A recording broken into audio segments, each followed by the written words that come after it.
Tesia terkejut dengan kata-kata Arthur yang menunjukkan niat untuk segera pergi. Keluarga yang melihat tingkah Tesia terkejut karena sepertinya dia sangat lengket kepada Arthur. Arthur menjelaskan kalau dia sebagai seorang manusia merasa tidak pantas tinggal berlama-lama di kerajaan elf, dan juga Arthur harus memastikan apakah keluarganya dalam keadaan baik-baik saja. Raja Alduin berkata karena Arthur telah menyelamatkan putri mereka, jadinya Arthur berhak buat mendapatkan kompensasi yang tepat. Tapi sayangnya, pintu teleportasi yang menghubungkan antara kerajaan elf di Elenoir dan manusia di Sapin hanya dibuka setiap 7 tahun sekali, yaitu saat konferensi antara 3 ras kerajaan, jadinya Arthur harus menunggu selama 5 tahun lagi supaya bisa lewat pintu teleportasi itu. Tetapi Alduin menawarkan untuk mengantar Arthur pulang bersama para penjaga untuk menunjukkan kalau sebagian ras elf itu ramah dan toleran, walaupun sebagian lainnya menyimpan dendam terhadap manusia. Jadi untuk sekarang Arthur dipersilahkan untuk menginap dan keesokan harinya ia akan berangkat. Arthur berterima kasih atas keramah tamahan yang ditawarkan oleh Raja Alduin. Arthur ditempatkan di ruangan yang terlihat mewah dan berkilau. Karena ia terlalu lelah dan kotor, jadinya dia langsung OTW mandi. Saat ia mandi, tiba-tiba rasa sakit itu muncul lagi dan semakin parah rasa sakitnya. Setelah selesai mandi, Arthur duduk di atas sofa memegangi telurnya Sylvia sambil mencari pencerahan. Lalu ada yang mengetuk pintu kamar Arthur. Saat dibuka rupanya itu Tesia yang terlihat sedang menarik kepalanya lalu menyundulkannya ke perut Arthur. Tesia marah karena Arthur bersikap dingin kepada keluarganya, dan juga Tesia marah karena Arthur mau pergi meninggalkannya. Arthur menjelaskan kalau ia bukan bersikap dingin, melainkan bersikap hormat, karena mereka adalah raja dan ratu negeri elf, dan juga Arthur bertanya kenapa Tesia tidak memberitahu dirinya kalau dia adalah seorang putri. Tesia cuma bilang, "Tehe," yang membuat Arthur kesal. Tesia ngambek karena dia tidak ingin Arthur pergi, dan ia mengungkapkan kalau Arthur adalah teman pertama yang ia miliki. Arthur tersenyum mendengar kata-kata Tesia. Ia pun memintanya untuk mengajak dirinya jalan-jalan berkeliling kastil agar Tesia terhibur. Arthur sampai di suatu tempat yang Tesia tunjukkan. Tempatnya dipenuhi dengan taman bunga dan kunang-kunang yang berkelap-kelip. Ia mengumpulkan kunang-kunang ke atas kedua tangannya, lalu menunjukkan keindahannya kepada Arthur. Arthur terpukau dengan keindahan cahaya kunang-kunang yang diberikan Tesia. Saat mau menerimanya, tiba-tiba ia merasakan serangan dari belakang. Lalu ia langsung menarik tangan Tesia dan menangkap pisau yang dilempar itu untuk menyerang balik si pemilik pisau yang melemparnya. Tapi serangan Arthur ditahan. Rupanya ternyata yang melakukan serangan lemparan itu adalah Virion kakeknya Tesia. Arthur terkejut dan spontan menanyakan tindakan Virion yang seperti mau membunuh cucunya sendiri. Virion tertawa karena yang dilemparkannya itu hanyalah pisau mainan. Arthur terkejut karena ia telah ditipu. Di samping keterkejutan Arthur, Virion memuji reaksi dan insting Arthur, serta cara Arthur menangkap pisau yang dilemparkannya dan menggunakannya untuk melawan balik.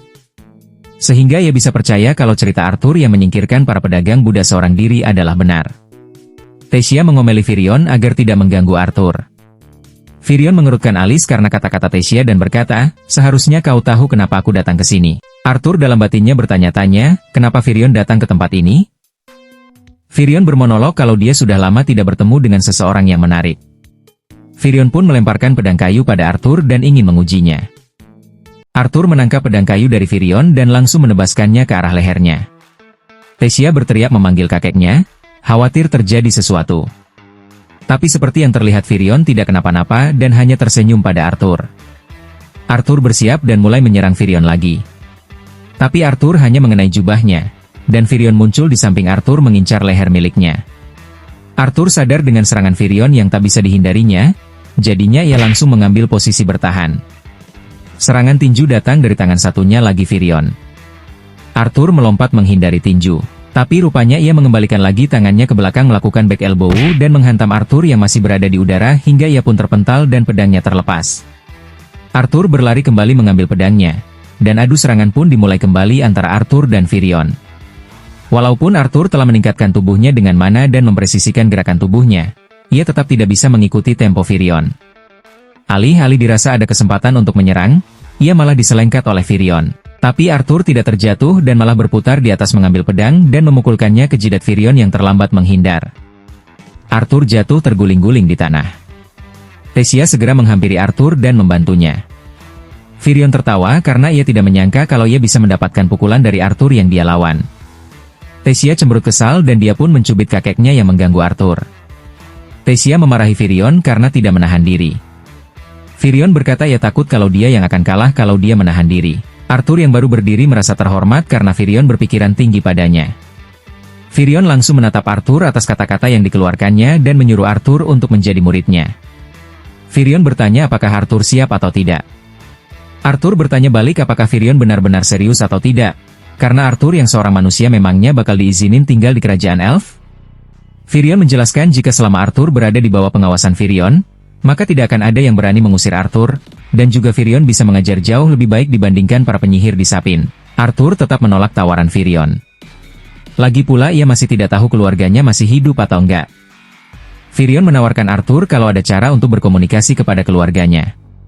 Saat Arthur ingin menanyakan maksudnya, Virion memanggil pelayan untuk membawa pergi Tesia yang sudah mengantuk. Percakapan mereka berlanjut kembali dan Virion mengatakan kalau dia menyadari sesuatu saat separing dengan Arthur sebelumnya kalau Arthur mengalami rasa sakit yang selalu datang pada inti mana miliknya. Arthur heran kenapa Virion bisa mengetahuinya. Virion rasa Arthur tidak tahu alasan rasa sakit yang dimilikinya, ia pun bertanya apakah Arthur mengetahui apa itu Beast Will.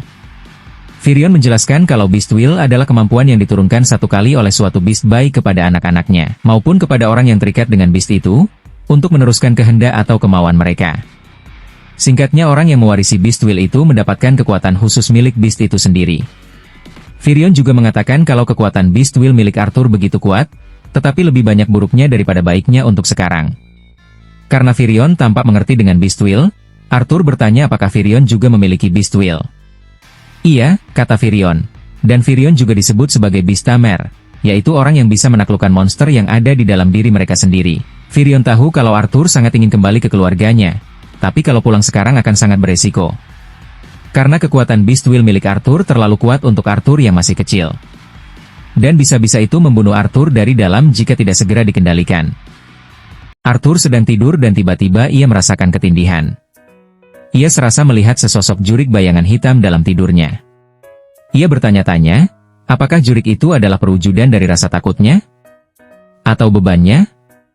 Atau harapan yang menghantuinya? Arthur pun terbangun oleh Tesia yang mengucap selamat pagi sambil menungganginya. Arthur ingin tidur selama 5 menit lagi dan mengusir Tesia dengan mengatainya jurik. Siapa yang kau panggil jurik? Akhirnya Arthur pun terpaksa bangun. Tesia mengejek rambut bangun tidur Arthur tanpa introspeksi kalau rambutnya sendiri udah kayak Medusa. Tesia bertanya pada Arthur apakah Arthur akan tetap tinggal di tempatnya. Arthur berkata, mungkin. Ya kami akan mengetahui setelah perjalanan bersama dengan tetua Virion, putri. Tiba-tiba Tesia mencubit Arthur. Dia marah karena Arthur memanggilnya putri. Yang Tesia inginkan adalah Arthur memanggilnya Tess. Arthur mengiyakan omongan Tesia dan menyuruh Tesia segera keluar, karena Arthur mau mandi. Dia pun malah membuat ekspresi aneh membuat Arthur terpermalukan. Beres itu, Arthur menuruni tangga menuju keluar kastil. Arthur melihat kedua orang tuanya Tesia, yaitu Raja Alduin dan Ratu Merial yang menentang keputusan Virion bahwa Arthur diizinkan tinggal di kerajaan. Virion menyangga mereka berdua kalau Virion sudah menyukai bocah Arthur itu dan tidak mau membahasnya lagi. Alduin kembali menentang, tapi dipotong oleh Virion dan berkata kalau Arthur akan berada di bawah bimbingannya. Arthur yang menuruni tangga sambil dari tadi mendengarkan percakapan mereka merasa kalau Virion adalah orang yang bisa dipercaya. Arthur pun menaiki kereta kuda bersama Tesia dan Virion. Kereta kuda berjalan melewati pemukiman dengan nuansa pepohonan lebat di sekitarnya. Di dalam kereta kudanya, Arthur bertanya pada Virion dengan memanggilnya kakek, berapa lama mereka bakal sampai? Virion menyeringai menyipitkan mata mendengar ia dipanggil kakek oleh Arthur. Arthur berkata kalau ia penasaran dengan teman misteriusnya Virion yang bisa membantunya untuk berkomunikasi dengan keluarganya. Tesia yang tidur bersandar pada Arthur.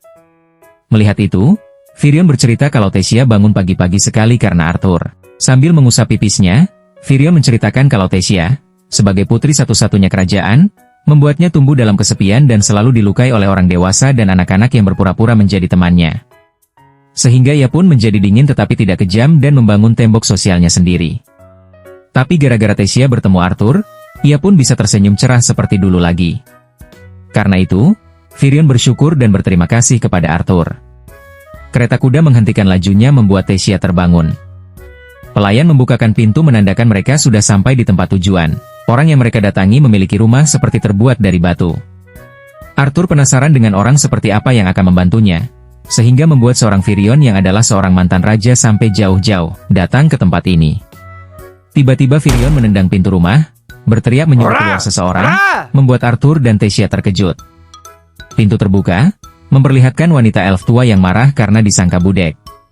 Virion memperkenalkan temannya bernama Rinia Darchasan yang adalah seorang deviant, atau penyihir menyimpang dengan kemampuan istimewa.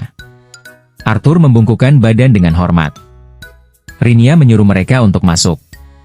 Mendengar kata deviant sebelumnya, membuat Arthur teringat ibunya yang mana. Sihir yang digunakan para deviant tidak termasuk dalam sihir kategori dasar, seperti api, air, tanah, udara. Arthur bertanya apa benar kalau sihir milik Rinia bisa membuatnya berkomunikasi dengan orang tuanya? Rinia menjelaskan kalau dia dipanggil diviner yang mana. Jika dia bersungguh-sungguh, maka tidak ada yang bisa bersembunyi darinya. Seperti contoh, kalau Arthur adalah anak yang spesial hanya melihat dari potongan masa lalu dan masa depannya. Rinia memberikan baskom berisi air, dan menyuruh Arthur untuk fokus membayangkan kedua orang tuanya dengan detail. Dan saat apa yang dibayangkan Arthur muncul di air, ia sudah bisa mulai berbicara pada mereka. Arthur membuka matanya. Dan sesuai perkataan Rinia, muncul gambar orang tuanya di atas air baskom. Terlihat Alice dengan wajah pucat menyuguhkan makanan untuk Reynold. Reynold bilang, makanannya terlihat luar biasa. Apakah ada perayaan khusus? Alice berkata kalau dia cuma mau memasak makanan favorit Reynold aja, karena kebetulan dia belum pernah masak lagi makanan kayak begitu. Karena kalau dia masak makanan itu, dia jadi teringat dengan Arthur karena itu adalah makanan favoritnya Arthur juga. Menyadari Alice yang sedih, Reynold menanyakan dirinya, dan Alice bilang dia gak apa-apa. Alice menghela nafas dan memegangi perut buntingnya. Saat itulah muncul suara Arthur, mengatakan, "Halo ibu, halo ayah. Ini aku putramu, Arthur. Kalian mungkin terkejut mendengar suaraku di kepala kalian kan? Akan kujelaskan nanti, tapi sekarang, aku ingin kalian tahu aku hidup dan aman. Aku berhasil selamat jatuh dari tebing. Hanya saja ini tetap harus dirahasiakan, tapi sekarang ini aku tinggal di kerajaan Elenoir dengan para elf. Aku tahu ini pasti berat. Ini juga berat untukku. Tapi aku bersyukur kalian berdua baik-baik saja. Kuharap, kalian tidak saling menyalahkan diri atas apa yang terjadi. Aku bangga dengan apa yang kulakukan saat itu, dan jika waktu terulang kembali, aku juga akan tetap melakukan hal yang sama walaupun itu membuatku mati. Aku ingin menemui kalian, tapi itu mungkin sedikit sulit untuk dilakukan. Sepertinya sekarang aku sedang menderita semacam penyakit dan harus diobati. Aku tidak berada dalam bahaya, tapi aku harus diobati sebelum aku kembali pulang.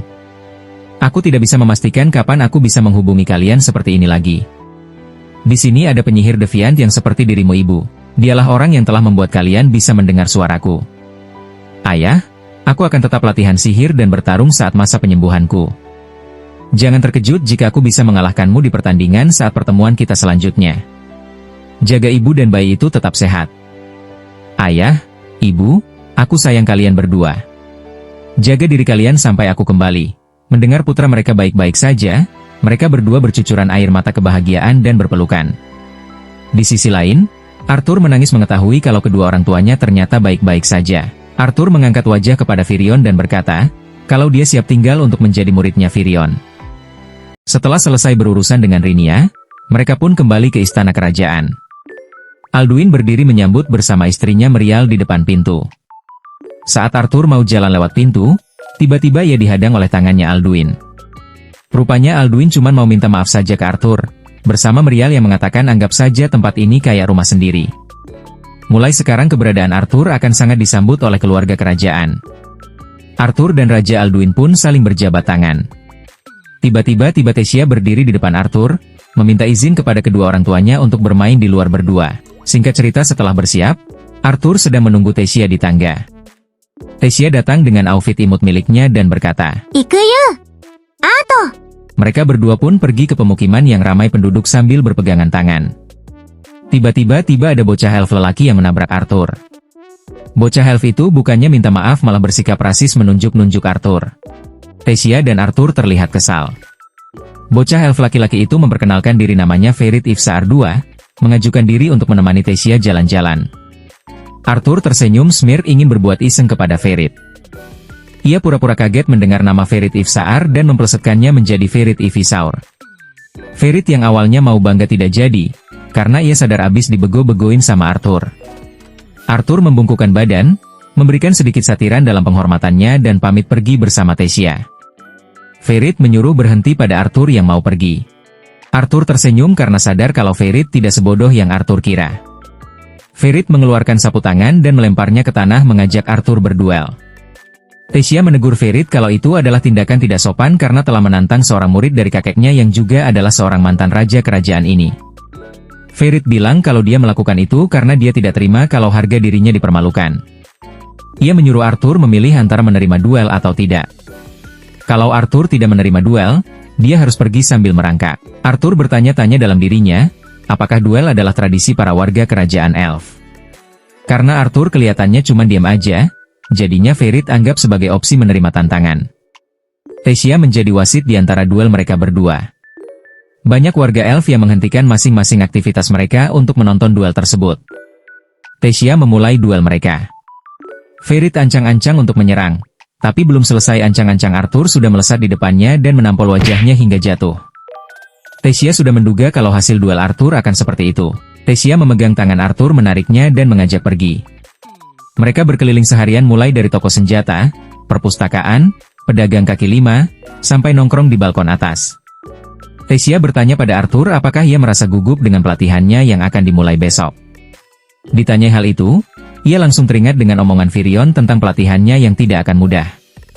Ibaratkan seperti merendam tubuh dalam tar panas. Setelah mengingat itu, Arthur berkata kalau dia merasa senang dengan berbagai hal yang sudah dia alami, membuat ia tidak sabar dengan masa depan yang menanti dirinya, tanpa dia tahu kalau masa depan yang menantinya adalah menggendong satu benua.